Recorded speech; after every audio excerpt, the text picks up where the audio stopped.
Welcome back to the Unlocked Potential podcast. On this week's episode, we have Paul Merriman from Ask Paul, and he speaks to us about how to take control over our own finances. I hope you enjoy.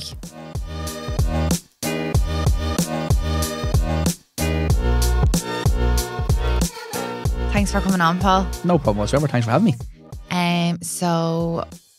So the reason why I have you on the podcast is basically just to explain to everyone. Most of my listeners are people my age, maybe a little bit older, maybe a little bit younger, who are thinking, how do I get a house? How do I start saving for a pension? So how did you, what is it exactly that you do, and how did you get into it? Okay, so I am what's called a certified financial planner. I have a financial planner practice. Most people probably know it if they've seen me before as Ask Paul. I started, I didn't go to college. I did a pretty crap leaving cert. I decided to try college for a week, couldn't get by rag week, and ended up working. What were you studying? I think I picked electronic engineering. I don't know what I picked, but I remember getting electronic engineer in Tala, and I lasted a week. Couldn't get by rag week, to be honest with you. I ended up in lecture 7 days later. I hadn't got a clue what was going on. What's rag week? Rag week is where you have this basically a piss up for the first week of college. That, right. What is it? I don't think is it called that? You're making me feel really old now, Demi. I never even had one of them. I went to a PLC. Okay, yeah. So I couldn't get by rag week, and I ended up working in an insurance company. And then I transferred across to Irish Life after a few different jobs as a financial planner, or financial advisor, trained as a financial advisor. Stayed there for a few years, 5 or 6 years, I think. And I eventually bought a company called Pax Asset Management. As myself and another guy, Connor Bourne, started with me, and that was 12 odd years ago. And then last year we sold the business to a UK firm, and we have 66 staff. And it kind of blew up over the last 5 to 6 years because of social media. We went out with the Ask Paul brand to try and make financial planning a bit more jargon free. So talking about buying houses, how to set pension plans up, savings, emergency funds, income protection. So we specialise in helping people understand personal finance and maybe making sure they have a financial plan in place. And that's what we do. We love it. Quite good at it, and we enjoy it. Yeah, that's all. That's the first where I heard of you was TikTok. Oh yeah, talking about mortgages. Yeah. So look, in fairness, TikTok's great. Our social media is great at the moment in relation to what we try and do is make it jargon free and help people understand. We've almost 10,000 clients, and like I said, I've been in business quite some time now. But we use social media to break down financial planning and break down complex issues. I suppose it won't take us long to get into mortgages and how you get a mortgage and what you should be doing no matter what your age is. People do find it overwhelming. They're not maybe... a lot of people don't understand it. Like how do you even go about it? Or... But the biggest thing they don't understand is that when you buy a house, you're not actually buying the house, you're buying the mortgage. So you actually and you're paying that until 30 years. In most cases, people will be paying their mortgage up to 65, 70. And then when they pay it off, that's when they get the house. Like that's when you get the deeds to the house transferred to your name. But the mortgage company owns that house until you pay them back, basically, with the deeds. So it's really important. A mortgage is the most important financial product you're going to have, or the biggest financial product you're going to have ever. You're going to pay an absolute bucket of interest to banks. So you need to make sure you understand them and understand what you're doing. But, you mentioned people your age, Demi. Most people would just be delighted to get in the property ladder these days. So they don't care nearly what the interest is. That's what anyone, like half of my boyfriend's friends are not even in the country anymore. Yeah. They've gone. Yeah, because you're like... are they just thinking, am I even going to ever own a house in this country? Look, I will say that I do believe home ownership is possible for everybody, and anybody that's working. I know house prices have got out of control over the last number of years for a lot of people. Do you think they'll ever go down? No, I don't, to be honest with you. Yeah, that's what I was saying. No. I was like, the population's only getting bigger. It is, and as well as that, we're not building enough houses. Yeah. So there's more, like you're thinking about the people that... So apartments. Yeah, exactly. Yeah. And everything's for rent as well these days. There's a lot of those apartments are being bought up by private equity firms and different people that are going to put them on rent forever rather than sell them. So it's really important though that you have a plan. So it doesn't make a difference whether you're thinking to buy next year, next week, next year, 2 years time, 3 years time, whatever. You need to sit down with somebody and plan what you need to do to get you there. Where I think so many people are paralysed thinking, I'm never going to get a house. You just end up renting forever. They never actually put a plan in place. They don't ever bother. Yeah, you don't bother. Well, you're better off having a chat with somebody and saying, look, this is my situation now. Even if you have bad debt, even if you have no income, or one of you has been just made unemployed or redundant, whatever it is, it's important you sit down with somebody and say, right, this is our financial situation. this is where we'd like to be That's what eventually. I was saying to my boyfriend. I was like, I'd love to go in and just sit down and be like, right, exactly. So we can kind of get this moving sooner. 100%. That's just what actually talking to someone, what, like, obviously, because you need to show like your accounts and they need to look to it here, So it's all about planning. And that's what financial planning is all about. And there's obviously products from being a financial planner. Would recommend products to people. So if you came in tomorrow with your boyfriend, we'd probably recommend a mortgage. A mortgage is a financial product. An investment account is a financial product. A pension is a financial product. And a bank account is a financial product, and a credit card. We all use financial products on our daily basis, but it's about trying to find out when you need to use certain financial products for you. So a financial plan is about taking a snapshot of where you are today, where do you want to get to. For the majority of people probably listening today, you mentioned this already, it's probably going to be a mortgage. They probably want to get a mortgage sooner rather than later. And that's fine. And they need to double down on that. And they need to be really focusing on it. But it might be 3 years away, 4 years away. But, you know, I'll give you a story.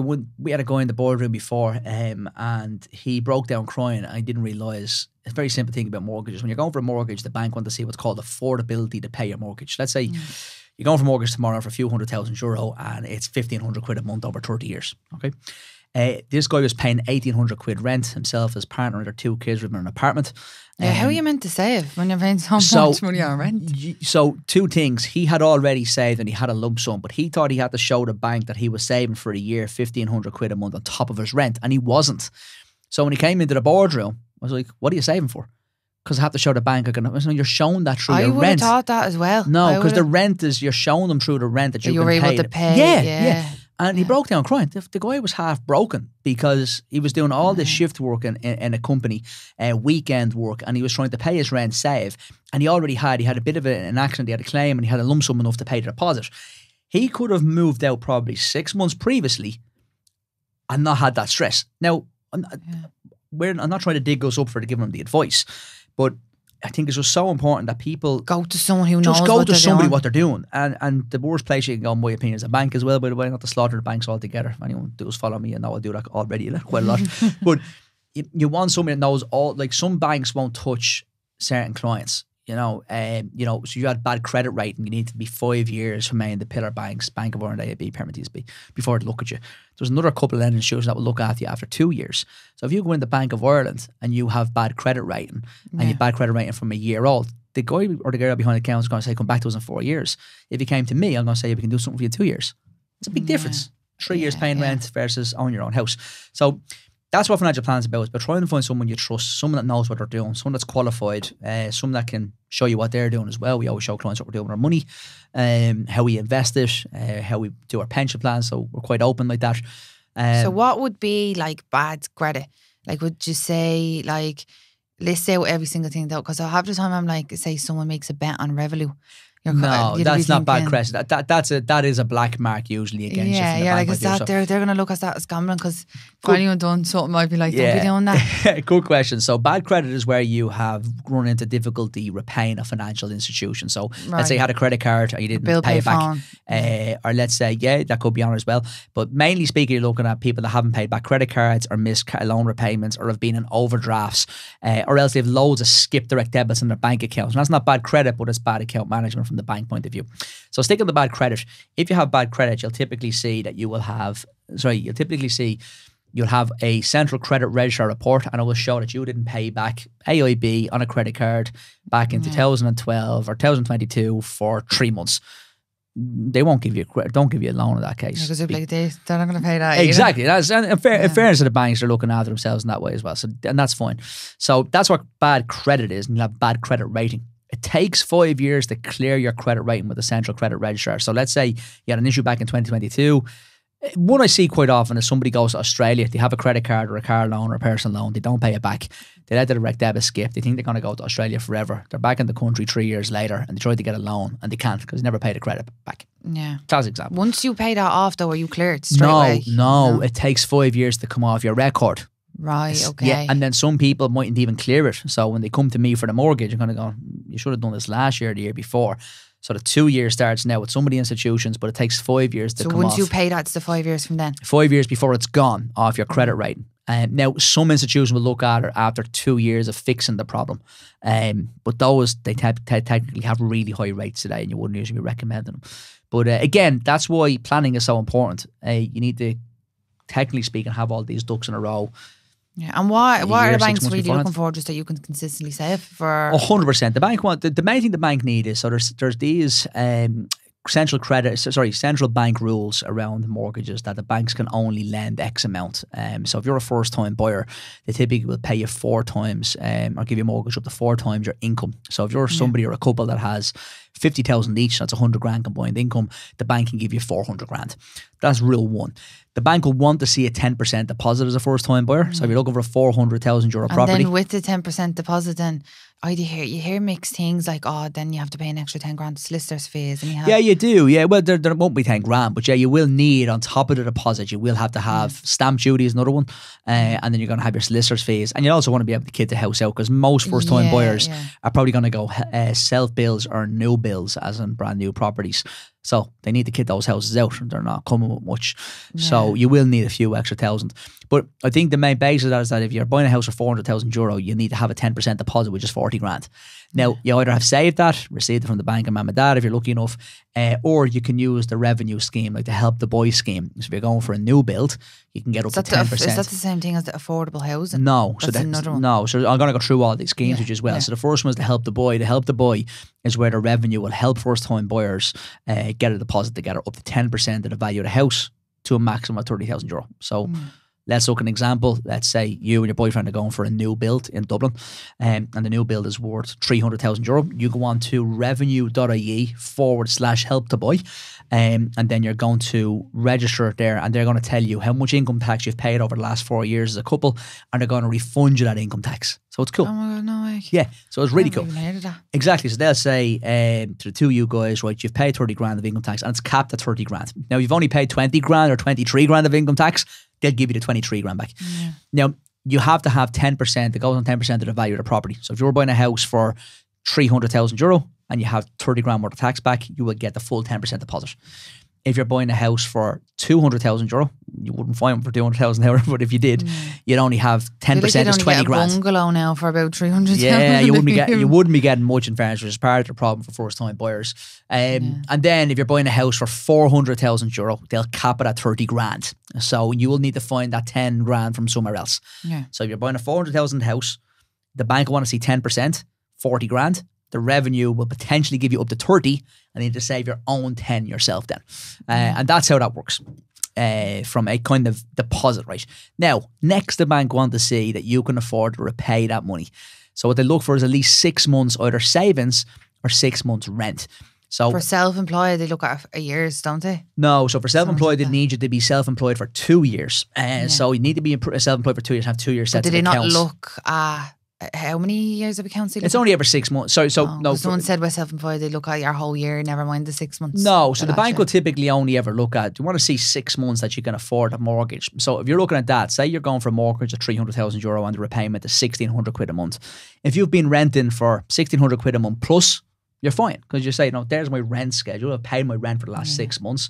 And I used to say that years ago because I never even knew about that. I'm like, because my man and dad used to always rent. Right. And I'd be like, they should look at that as look, this is proof I can pay back 100%. I didn't know they've never done that. But then they need a 10% deposit. Did they only start that, or have they always done that? They've always done that, yeah. They've always done that. Yeah. It's affordable. It's called the affordability test to make sure you can afford it. Now, if you're not renting, let's say you're living at home with your parents and you're not renting. Show that you're giving them rent. You need to show you're saving. So you need to just have a savings account with 1,500-1,600 quid a month going in over the last 6 months. And actually, for anyone that's thinking of doing this, Bank of Ireland are probably the best place to save for your deposit for people that are interested. So they have what's called and they give you free money. Yeah, well, kind of. They have they're not far off it. They have a mortgage saver account, and if you save, I think it's over 5,000 euro over 6 months, and if you draw your loan down at Bank of Ireland, they will give you 2 grand interest free. Give you 2 grand. So it's really, now you have to draw down your loan with Bank of Ireland. If you don't draw down with Bank of Ireland, you don't get the 2 grand, but you have the savings record. So it's a So kind you'd of, it's a good recommend to option. go with them? I'd usually recommend for mortgage? first time buyers to be saving in the Bank of Ireland Mortgage Saver. Don't forget, you only qualify if you draw down with Bank of Ireland. So if you come to someone like me, we might be saying, look, Bank of Ireland have X rates, Advent have another rate, Depending or PTSB. when you actually go to Yeah, get one. yeah. So it might be, you might say, there's no point in going to Bank of Ireland, even if it is £2,000, it's going to cost you too much on the interest rate. We're going to go to Permanent TSB maybe. And if that's the case, you won't get the £2,000, but you have the savings record. Yeah. Does that make sense? You And still have the what savings. way? So I only learned that the other day that like your rate for your mortgage can always go up. Well, it can go up and down, but generally speaking, it's Yeah. going up now massively. Yeah. That's So, I only learned that the other yeah, day. Someone's yeah. mortgage just the last couple of months has just been going up. 100%. The price that they're Yeah. paying. So there's a few different things to talk about here. Again, I'm probably guessing the most demographic of your audience are probably going to be first time buyers. But you might find some of them might have what's called a tracker mortgage. So they might have a mortgage before 2007. And typically speaking, they would have a tracker. And that tracker basically follows the European Central Bank rate. And that's been 0 for years, and they would have an Irish bank's margin on top of it is 0%. So how do some people get a fixed rate and then some? It's just what you want. So yeah, so you get to pick before yeah, you- you get to pick. Right, So when okay. when you're going to the banks, there's no trackers for new customers. You can't get a tracker in this country over 10 years. They stopped them. Okay, so anyone that has a tracker would have a mortgage previous to 10 years ago. First of all. Nowadays, if you're going in for a mortgage tomorrow, you'd be going for a variable rate or a fixed rate. Okay. Fixed rates, you can have them fixed for 1 year, 2 years, 7 years, 10 years, depending on the banks. So one company might fix you up for 25, 30 years to hold your mortgage, which is brilliant in my opinion. Bank of Ireland only go to 10 years. PTSB will only go to 7 years. Now they can go 2 and 3 and 5 as well, but the max they'll go to is 7 in for Permo. a fixed rate. Yeah, exactly. So now, or you can get a variable rate. So what's that now? So a variable rate means it can go up and down whenever the bank want. Right. All right, where the fixed rate, if you get a fixed rate of 4%, And why would anyone, if you were getting to choose which one you want, why would anyone want to choose that one? I love that because that's so logical. Yeah, you're right. You wouldn't. you never Most people know, wouldn't. yeah. Exactly. So most people are going to go for fixed. Now the problem we have is that a lot of people out there that may have a mortgage might have a fixed rate from 2 or 3 years ago and it's really cheap. You might have a 2.5% fix for 6 years, 5 years. When you come off that rate, that could be 5%. So your rate could double. And that means your repayment could be going from like 1,200 quid to 1,800 quid. Oh, so if you picked a fixed rate, it could go When you after come the off it, yeah. So your fixed rate has a term, Demi. So it could be fixed for 5 years, say. But Right. your mortgage is for 30. The first 5 is guaranteed at 2.5 in that example I gave. Then when you Yeah. come into year 5, and I say with AIB be saying your fixed rate's up. The new fixed rate we're going to offer you is 5% or 6%. And your repayment could go from 1,200 quid to 1,600 quid or 1,800 quid, depending. So that's something that a lot of people are sleepwalking into a bit of a nightmare that they don't know. And this is why I keep saying this. Mad, like It's mental. Like, It really yeah. is when you think about it it. should be like. Do you know what I mean? Like as if you were, because you don't do that with loans, like normal loans, do they? No, they don't. Typically speaking, a loan would be fixed, but it's over a short period of time, you see. Well, I suppose. But there's just a lack of, this is what we should be learning in school, our colleges. Yeah, you know, I don't this is remember ever something- learning that like No, because you weren't taught it. And that's the reason why we started the Ask Paul brand all those years ago, was because we were, we'd find clients coming into us, they'd be doing pensions, investment advice, and the usual good stuff, I suppose, for people. But they wouldn't have been thinking about these things. So we created a page on Snapchat and I think it was Facebook back in the day, when we had 2 accounts, and we were just given all this information. So you go for fixed, you go for variable, and what a tracker mortgage is, and all these different simple things for people. So that's how we've grown our audience and grown our client bank, I suppose, is by educating people. We enjoy it, we like it, we know we're adding buckets of value to people as well. So it's quite cool. What do you think about the affordable housing that I was saying? Yeah, so What way does that work then? Yeah, so there's a few different government schemes. Let's get into the government scheme. The main government scheme for first time buyers is the Help to Buy. That's where the government give you back up that 30 grand of tax The one that you towards just your deposit. explained, yeah. That's new for new bills and self bills. Then you have the local authority loan. So the local authority loan is from the council. That's for new builds and second-hand property. I think it's up to 70,000 euro for a single applicant, or 85 grand combined income for a couple. So if you and your boyfriend, for argument's sake, were a combined income of 85 grand or less, you could go to the local authority and they'll give you a loan, like a mortgage, for a new build, second-hand house or a self-built, which is really, really, really good. And the interest rates are below 3% for up to 30 years or 25 odd years. It's a really good scheme. It's probably the best government scheme. And you can use to help the boy for your deposit, and you can also use... you can only get that if you're under... If you're under combined income of 85 grand for a couple, I think it's 70 or 75 grand if you're single income, which is great because single people obviously find it hard to get on the ladder because they're on their own. So yeah, that's a really, really, really good scheme. You have to apply to your local county council. And like I said, rates are fixed for the whole term of the mortgage, possibly up to 20 or 25 years. So yeah, if you're earning under 85 grand, I'd be looking at that scheme before I go to a bank, to be honest with you. Yeah. Because the interest rate's going to be cheaper. It's going to be fixed for longer. Yeah. So it's a really good option. After that, then the government recently brought out the first home scheme, and that's what's called the shared equity scheme, Demi. So what that is the government saying, again, say you and your boyfriend are going for a property, and let's say the bank qualify you for 350, but you want to buy a 400,000 house. The government will give you that 50,000 euro. So they come in with equity into the house with you. They give you the 50 grand, and you owe it back to them, but not until you die or you sell the house. Right, and they charge you a small little management fee on an annual basis. So you don't pay that back until then? No, and you pay a little bit of management fee on the way, which is pittance in my opinion. Again, really, really, really good scheme. I'd recommend people look at that. Now, it's only open to first-time buyers looking at new builds at the moment, but it's a really good scheme. So it's possible. Like only a couple of months ago, I was like, I'm never going to own a house in this country. Exactly. Well, you don't know any of this. There's so much negative press out there about houses because, look, I'm not anyway. I did a thing with Darrell O'Brien, the housing minister, recently. I'm not affiliated to any political party. I've done stuff with the Labour Party as well, as in trying to do webinars and explaining things from a financial planning point of view to people. So, the government... You have to kind of ignore, I'm not trying to say ignore political things that are going on, but if you're a first time buyer, you are where you are. Unfortunately, you're never going to change the system in the next year, 2 or 10. Even if you go and you start running your own party, you're still going to be 20 years before you change. So it's important to, I'm not saying not have an opinion, but it's important that you say, this is where the economy is.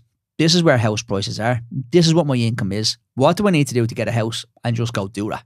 And I'm sorry, people won't want to hear that, but there's no point in sitting in bar stools and sitting in, with friends and colleagues and family members and bitching and moaning about where you are and not actually trying to get on the property ladder either. Nearly every generation has had difficulty trying to get a house or some, like my parents bought their first house and they're pittance, a few grand. But interest rates as well. Yeah, exactly. And interest rates were, 18%. So they were horrendously expensive back then. So every generation has some issue. And like I said, I'm not trying to be pro-government or pro-Fianna Fáil, Fine Gael or anything like that. But I just think you have to look at the normal economic situation and find out, right, I want to buy a house. How do we do it?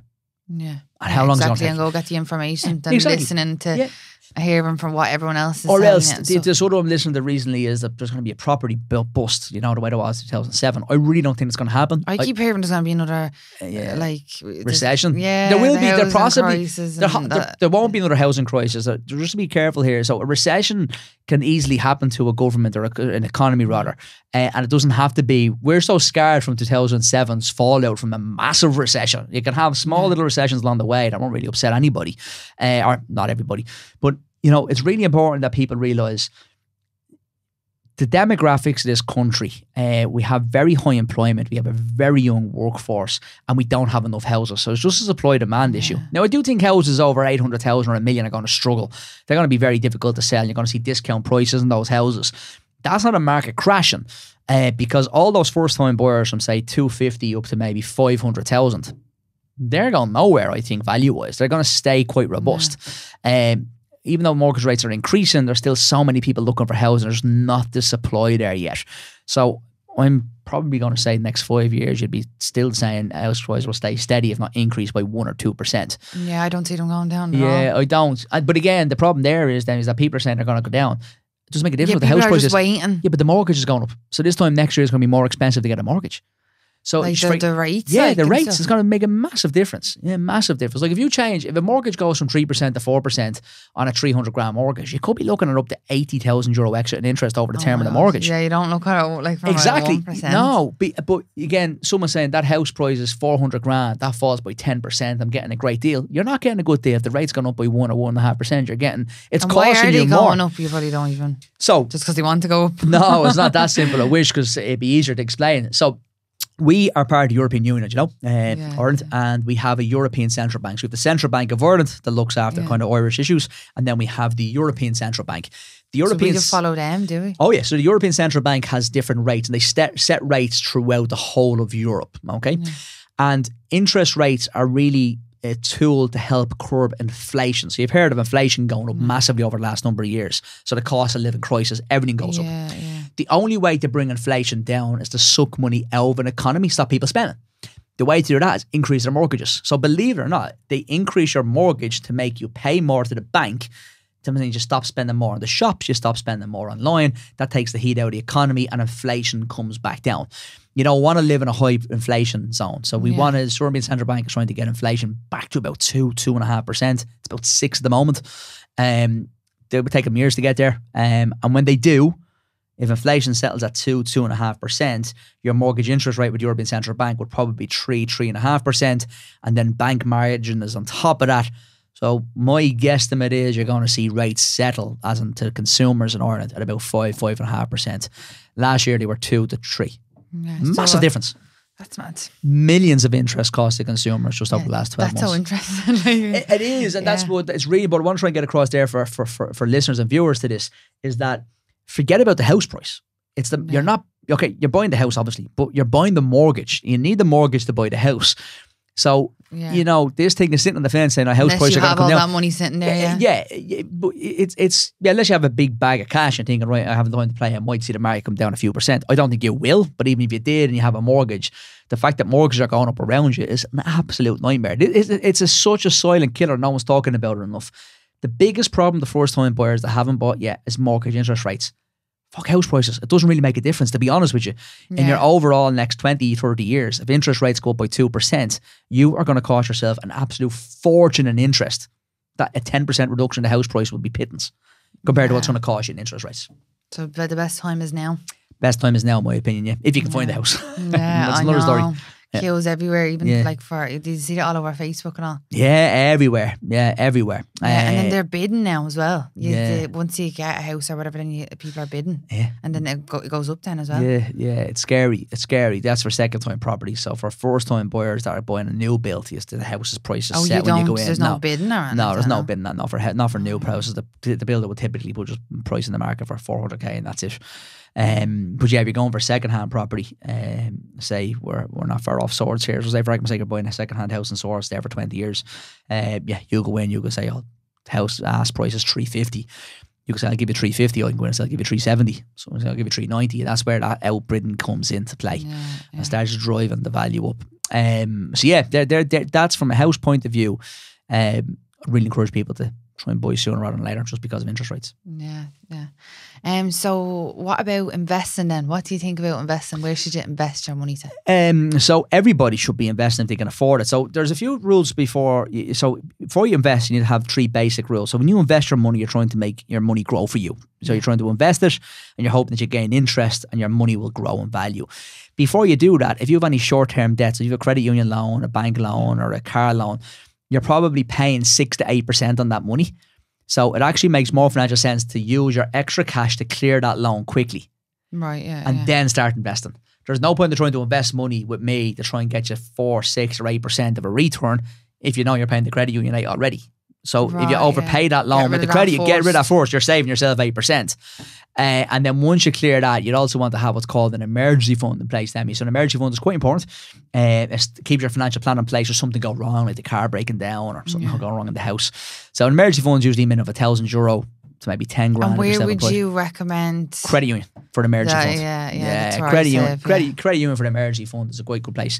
And then once that's sorted, then you can potentially look at investing your money. But to invest, you need to keep your money locked away in the investment account for a minimum of 5 years, we'd recommend. And that means if markets go up and down in value in the short term, it wouldn't really matter because you're not planning to access your money. And over 5 years, you're hoping you'll have a positive overall journey over the 5 years. And that's it. So we developed or started the Ask Paul Investment Club a number of years ago. I invest a couple of grand a month. I think it's 2,500 a month now I pay in. And I pick a couple of funds in the Irish marketplace. We can get involved from 100 quid a month. and we pick a fund in one of the life companies that's been around for 30 years, phenomenal track record, and that fund will invest in over 600 stocks from around the world. So the top 10 stocks would be like Microsoft, Apple, Google, Facebook, etc. Meta. And is there a chance of you losing all that as well? No, but that fund has been around for 30 years, so it's very unlikely you're going to lose all your money. But it will do is increase and decrease in value, Demi. So if you put in, say $1,000 a month or 100 quid or whatever, just say it's 500 quid a month, it's $6,000 a year.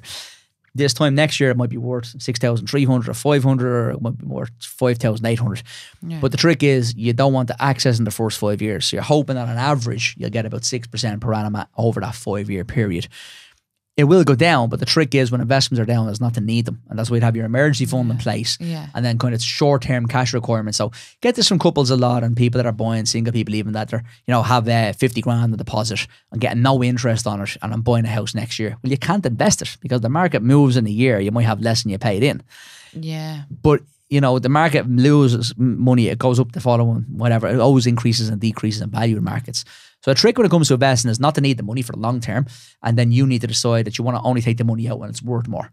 Yeah. And once you do that, you should be fine. And so investing doesn't have to be that complicated. You just need to find someone you trust and kind of copy what they're doing. That's what we try to do with the Ask Paul Investment Club. Yeah. And what do you think of Bitcoin and crypto now? Yeah, I have a small Bitcoin holding, less than 1%. My overall portfolio, I can have it there of interest. That thing of Bitcoin being same those thing, massive, just leave it there. Yeah, well, my Bitcoin, I'm going to leave it there for 10 years plus. I don't need access to it. If it falls to zero, I won't be really concerned about it. It's such a small part. I knew it was a risk going into Bitcoin. But Bitcoin, there's no such thing as get rich schemes. And in fairness, Bitcoin has made a lot of millionaires when it was zero, when it went up to, 30, 40 grand. I know a few people that made loads of money from it. Yeah, but, the problem for this is that day is done. Like Bitcoin's and everyone's still thinking, that'll happen to me. Well, Bitcoin's not going to go from €30,000 to 3 million or 30 million. Like it went from zero to €30,000. Like that's you can't even quantify that growth. It's ridiculous in such a short period of time. In my opinion, that's not going to happen again. And no, it will probably do, be more volatile. It'll probably do well over the next few years. But I don't think you're going to see the massive growth that was in it before. And I think people need to be very, very careful. The problem with Bitcoin for me is that people still attach Bitcoin to get rich quick. And you see people advertising that on, there's nonsense. People that do that for a living on Instagram. It's nonsense. And they advertise it as in they give you crypto advice. And it's nonsense. Yeah. Absolute nonsense. So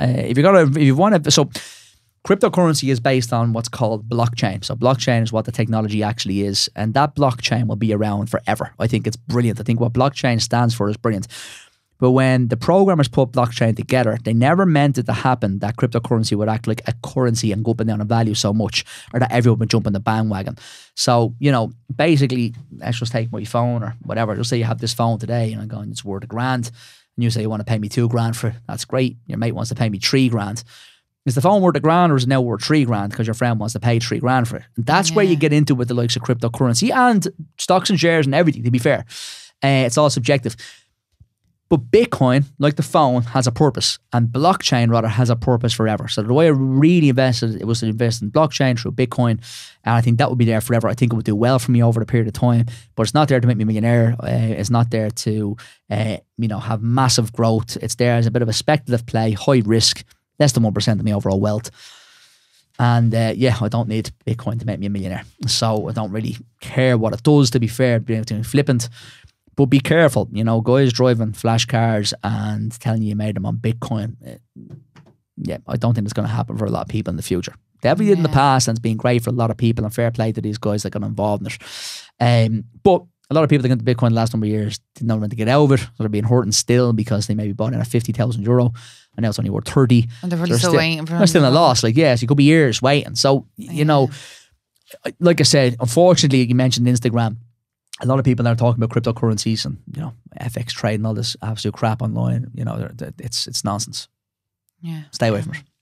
And then, so when I was looking at your website yesterday, you do a lot of free finance advice and all. And you do what is it that you have what's the name for it? You do free webinars. Financial plan, the webinars, webinars, that's what it was. So we have, there's loads of them on the website. So we create all this for free. So we have a free personal budget template where people can learn what's coming into their account, out of their account, and find out where the base of finances. There's a really good video behind that online as well, showing you how to use it. And that's a basic for everybody to do, no matter how much money you have or haven't got. Everyone should start there.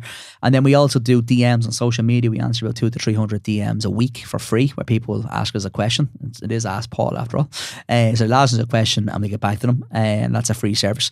And then we have an email address, questions at Ask Paul, for more complex issues. We try and guide it for free. And then people trust us and they come in and pay for a full financial planning consultation. It's a couple £100.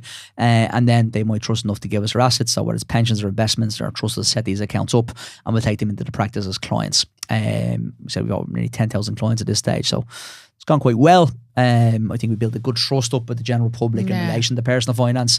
But yeah, there's a lot of free, and like we've got a YouTube channel. We've got there's a lot of like good advice. There's thousands of hours of content over the last 6 years, and I know I would say it is great advice. It genuinely is. And there's no alternative motive. We do think it's great that people trust us with their business, and we do quite well out of it. And I'm proud of the business, but I'm more proud of doing the stuff we do for free for people that they want to ask a question. So can be a simple thing. I have a fixed rate coming off a Bank of Ireland. What should I do? We give guidance. I have, received an X amount of inheritance, or I just got my redundancy. What should I be doing with the letters? I left my company pension plan. What should I be doing with it? They're all things that people reach out to us to ask us, and we'll tell them. And if they want to come and let us help them do that as a client, brilliant. And if they don't, we're still giving them good service, and we're really proud of that. Yeah. So what do you... So for anyone who's looking to start up their pension, how do you go about that? So, before you set up a pension plan, you need to make sure you have relatively all other areas of personal finance. So when you look at personal finance as a whole, you need to have a budget in place, like a personal budget template. It's free on this website. You need to have an emergency fund in place, or credit union. Little or no short-term debt. You want to have a savings account, an investment account, and kind of short-term requirements. Then once all that's nailed, and maybe a mortgage already, or a plan to get the mortgage, and have your deposit for your mortgage even, there's no point in a relatively speaking, like obviously you're quite young. So if you started a pension plan, the age profile you are, in 40 years, it'd be worth a fortune. I'll give you a couple of figures for the crack now in a second if you want. Yeah, that's... But also, also you should have a situation where you are also, keeping an eye on the mortgage and making sure you can nail that in the next few years. It's very hard to kind of condone or tell clients to put massive amount of money into a pension plan for 65-year-old them if they haven't got a house yet. Pay off your house first, and then not pay off your house. Get a house. Like, it's hard to put money into a mortgage, or into a pension rather, if you haven't got a mortgage yet. So for people in between 25, 30, 35 years of age, possibly even 40, that haven't got on the property ladder yet, if you haven't got a deposit yet, you need to double down and get your deposit for the house. Then look at the pension.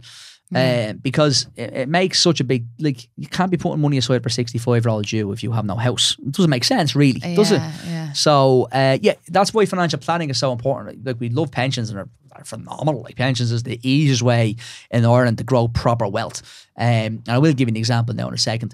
But, it's obviously, it has to happen in a logical format as well. You don't want to be locking money away for decades. But I'm going to take I have a financial calculator on my phone. So what I might do for you for the crack is give you a kind of figure pension-wise. So let's say, now for people that are watching this that don't have £100 a week, I'm not trying to piss anybody off. So I'm just going to take a figure of £100 a week. So how a pension plan works is, every time you put money in, the government's going to give you back money for tax relief. So if you're on the higher rate of income tax, and PAYE workers, anybody. So everybody gets the same treatment here. So, and this is the good thing about pensions. You don't have to be rich or be on hundreds of thousands of euros to apply for your pension. Everyone's entitled to put a pension plan together. And once you're paying income tax, you should possibly do it at some stage of your life. So most places, actually, sorry to interrupt you can do it through your job as well. You can, most people do. So we have a pension plan in place for all our staff. We pay it and they pay it, and it's called a company pension. Self-employed, you're looking for a PRSA or a personal pension, okay? But regardless, it's the same. It's the same concept. It's a fund or a savings account. You can't touch till you're 60 in most cases, okay? So whether it's a company pension, personal pension, or PRSA, it's just an account you can't access till 60, typically speaking. Now, let's say, somebody is watching the video and they're watching this podcast back. If you are lucky enough to have €100 a week or a month, I'm going to use per week, but it can be a month if you want. If you put the €100 in, you're going to get tax relief back off the revenue commissioners. If you're on the higher rate of income tax, you're paying 40% income tax at the higher rate. That's generally speaking if you're earning over 40 grand a year, Demi, okay? If you're on the low rate of income tax, so earning under 40,000 per annum, you're going to be paying 20% relief. So this is really important. That €100, if you have 40% relief, the revenue are going to give you back 40 quid. So it's only costing you 60 quid to go in. So you put 100 in, they give you back 40. So it's only costing you 60. So if I do a figure here for you, so let's take a 40-year term during your 20s still. So let's take a term of 40 years. Say, I'm going to do this live for the crack. So, typical, I'm going to use it, it's not working. Here we go. So, 40-year term. And we're going to get an interest rate, say, of 8% over that period of time, 8% on average per annum. We have no money going into the pension plan today, and we're going to put in 400 quid a month, okay? At retirement age, at 66 years of age, or 40 odd years, you're going to have about 1.4 million in that fund. That's mad. It is mad, yeah. It is mad. Now that's actually on a 9%. That's a 9%. That's 9% growth with 1%. 40 years. 40. That's 9% growth with 1% management charge. Now, people are going to say, where's he getting 9% growth? Well, one of the funds we invest in has done over 10% per annum for the last 30 years. So, mightn't do that in the future. It's all subjective, and we've got a crystal ball into the future. If it did less, and this is the power of investing, and this is really important because you did mention investing earlier on. So we do the same calculation, 40 years, and then say 8% after charges. We do a €400 per month. Your future value be 1.4 million. And then if it got 6%, it'd be under $1 million. So the difference between 6% and 9% growth is phenomenal. So you really need to be careful where you invest your pension and how you invest your pension. So, people will probably say, one of the big things I get from people in their 20s and 30s and even my age in their 40s is, I want an investment property. 100 quid a week gets you 1.4 million in that scenario after 40 years. Yeah. You don't need the hassle of a pension or a property necessarily speaking. I have property. I think it's a great asset class to have. Just put it into your pension. Well, sometimes we overcomplicate personal finance. It doesn't need to be complicated. And the fact that the Irish government is giving you 20% or 40% relief and giving you tax-free growth in your pension for decades, we just undervalue this massively in this country. There's not many countries you can get that. Like, it's a phenomenal thing to be able to do that. So 100 quid a week, 1.4 million. That just sounds weird. I'd say you were putting in loads because you started way back when. Yeah. Well, I was always lucky enough that I was involved in company pensions, to be fair. So when I started in Irish Life many moons ago, I would have had an Irish Life pension plan. And before that, I would have been in a Royal St. Lions pension plan when I worked in the Royal St. Lions General Insurance. So I've always been in companies that had company pension plans. It's not that they don't teach it in school, or they don't. Thank you. It is, Demi. You're dead right. These are the things, not how glaciers are formed. That should be like every single person should know all of this. Yeah, they should do. And you should. And as well as that, I even remember my first experience of tax was I used to work as a lounge boy in the spa out in Temple Log on the south side. And my first experience of tax was getting emergency tax. Hadn't got a clue what it was doing. Yeah. Normally everyone was just like, what is that? Just ring up and get it sorted. Yeah, and it's the biggest, I'll try to say this without sound like an absolute knob. Money does make the world go round. And it can provide a certain amount of happiness and a comfort for people. It doesn't make anything better if you're sick or you've lost somebody. You can provide for your family. Exactly. So I'm not trying to say it will help you get over the death of a loved one or it will help you if you're sick or you're dying. We know that. But, money does make your world go round. You need to put food on the table, a roof over your head, clothes on your back, fuel in your car. You want to send your kids to school. You want to have holidays. That needs money. But for some reason, society fucking hides behind this and as if money doesn't matter. But it does matter. It matters to every single person. Every single person watching this will probably have a job, leave their kids, leave their loved ones, boyfriends, partners, budgies, dogs, whatever the situation is, go to work, exchange their time for money, and then nobody tells them what to do with it. Yeah. It's actually weird. They don't know where to spend it. Yeah, the school education. I'm not trying to be a conspiracy theorist here, but the school education system will sit down and I love Irish, not slagging the Irish language, but make you learn Irish or make you learn about glaciers or make you learn about the Romans or, Germany 100 years ago and just stuff that, I'm not saying you don't need to know this, but it's not really going to create value for the rest of your life. Yeah. So I just think... So I would trying to think, did I even get this taught in business or anything? Yeah. I don't know, did I? I just... No, you probably didn't, but we started to ask Paul because these are things that people need to know, and they genuinely do. And you probably, if you did get it told in school, you probably weren't listening because you didn't care about exactly. it. Exactly. That, look, in fairness, the other thing, that is the other thing when you're that age as well. Where now you're like, how do I do Although this? I will say, I notice now the amount of kids, I'm saying, not being patronising, so people 18 to 20, early 20s, that message me and say, I'm looking to invest in the S&P 500, which is a kind of stock market. I feel like they're more mature now. They are, but the internet. See, I didn't not make myself really old. Now, only 41. But, the internet was just about around when I was leaving school. But they have all this free information coming at them, and they can educate themselves rather than being told what to do in a classroom, which is always a good way to learn, of self-learning. But, yeah, so I think people 18, 19, 20, 21, 22 maybe, basically in school and college, have a lot more knowledge about them and are getting a lot more quality information, which is amazing. The internet's done that for them. But yeah, like there was not one person when I was 18 talking about stocks and shares, not a hope. Nobody talking about emergency funds, nobody talking about pensions, nobody talking about income, but it's relatively now online. It's in people's brains and minds much younger than it ever was. And that's the power of the internet, I suppose. You have self-employed entrepreneurs at the age of 16 and 15. Yeah, it's crazy. I think it's cool. I think that's amazing. It's very good, But it's back to your main point. Yeah, this needs to be taught in school, in my opinion. And it's a shame that it's not, because if you were taught this, it would just make such a difference, I think, if people actually implement it.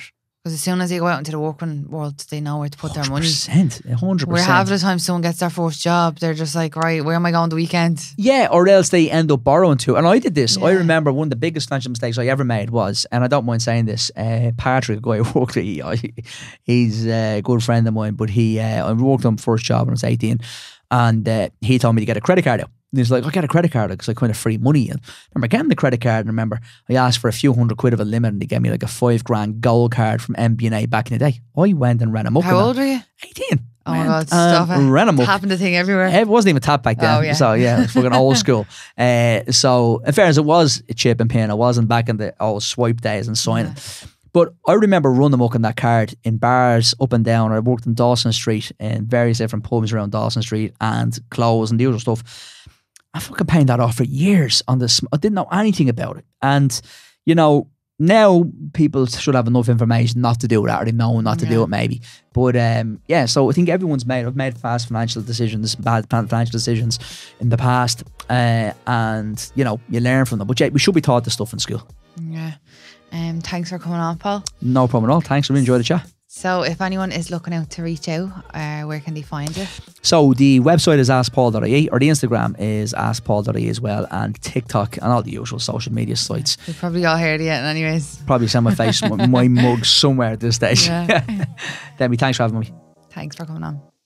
Thank you for listening. I hope you enjoyed. If you're looking to reach out, you can find us at Unlock Potential Podcast on Instagram or at demisnailsandbeauty.ie. See you next time.